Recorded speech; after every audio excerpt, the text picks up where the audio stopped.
नमस्कार दोस्तों। रश्मिरथी एक ऐतिहासिक काव्य जो रामधारी सिंह के द्वारा लिखा गया है, उसका द्वितीय सर्ग प्रस्तुत करने में मुझे बेहद प्रसन्नता हो रही। कृपया इसे एकाग्र मन से सुनें और रामधारी सिंह दिनकर को धन्यवाद दें, जिन्होंने हमें काव्य के समुद्र में गोता लगाने का अवसर दिया। सुनिए रश्मिरथी का द्वितीय सर्ग, भाग 2। कवि कोविद विज्ञान विशारद कलाकार पंडित ज्ञानी, कनक नहीं कल्पना ज्ञान उज्ज्वल चरित्र के अभिमानी, इन विभूतियों को जब तक संसार नहीं पहचानेगा, राजाओं से अधिक पूज्य जब तक न इन्हें वो मानेगा, तब तक पड़ी आग में धरती इसी तरह अकुलाएगी, चाहे जो भी करे दुखों से छूट नहीं वो पाएगी। थकी जीभ समझाकर गहरी लगी ठेस अभिलाषा को, भूप समझता नहीं और कुछ छोड़ खड्ग की भाषा को। रोक टोक से नहीं सुनेगा, नृप समाज अविचारी है, ग्रीवा हर निष्ठुर कुठार का ये मदांध अधिकारी है। इसीलिए तो मैं कहता हूँ, अरे ज्ञानियों खड्ग धरो, हर न सका जिसको कोई भी, भूखा वह तुम त्रास हरो। नित्य कहा करते हैं गुरुवर, खड्ग महाभयकारी है, इसे उठाने का जग में हर एक नहीं अधिकारी है। वही उठा सकता है इसको जो कठोर हो कोमल भी, जिसमें हो धीरता वीरता और तपस्या का बल भी। वीर वही है जो कि शत्रु पर जब भी खड्ग उठाता है, मानवता के महागुणों की सत्ता भूल न जाता है। सीमित जो रख सके खड्ग को, पास उसी को आने दो, विप्र जाति के सिवा किसी को मत तलवार उठाने दो। जब जब मैं शर चाप उठाकर करतब कुछ दिखलाता हूँ, सुनकर आशीर्वाद देव का धन्य धन्य हो जाता हूँ। जियो जियो ऐ वत्स, तीर तुमने कैसा ये मारा है, दहक उठा वन उधर, इधर फूटी निर्झर की धारा है।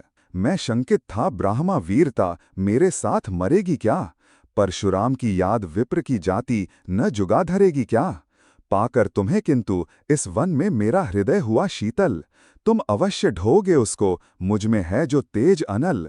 जियो जियो ब्राह्मण कुमार, तुम अक्षय कीर्ति कमाओगे, एक बार तुम भी धरती को नेक क्षत्रिय कर जाओगे। निश्चय तुम ब्राह्मण कुमार हो, कवच और कुंडलधारी, तप कर सकते और पिता माता किसके इतना भारी। किंतु हाय ब्राह्मण कुमार सुन, प्रण कांपने लगते हैं, मन उठता धिक्कार, हृदय में भाव ग्लानि के जगते हैं। गुरु का प्रेम किसी को भी क्या ऐसे कभी खला होगा, और शिष्य ने कभी किसी गुरु को इस तरह छला होगा। पर मेरा क्या दोष, हाय मैं और दूसरा क्या करता, पी सारा अपमान द्रोण के मैं कैसे पैरों पड़ता।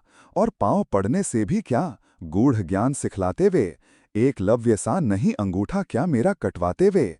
हाय कर्ण तू क्यों जन्मा था, जन्मा तो क्यों वीर हुआ, कवच और कुंडल भूषित भी तेरा अधम शरीर हुआ। धंस जाए वो देश अतल में गुण की जहां नहीं पहचान, जाति गोत्र के बल से ही आदर पाते हैं जहां सुजान। नहीं पूछता है कोई तुम व्रती वीर या दानी हो, सभी पूछते मात्र यही तुम किस कुल के अभिमानी हो। मगर मनुष्य क्या करे, जन्म लेना तो उसके हाथ नहीं, चुनना जाति और कुल अपने बस की तो है बात नहीं।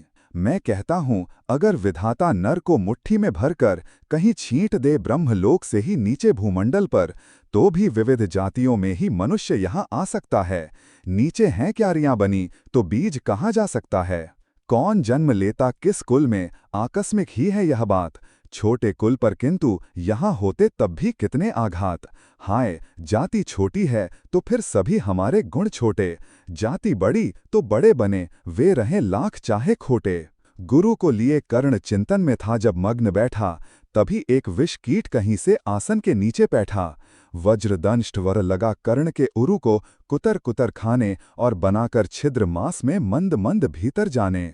कर्ण विकल हो उठा, दुष्ट भौरे पर हाथ धरे कैसे, बिना हिलाए अंग कीट को किसी तरह पकड़े कैसे। पर भीतर उस धंसे कीट तक हाथ नहीं जा सकता था, बिना उठाए पांव शत्रु को कर्ण नहीं पा सकता था।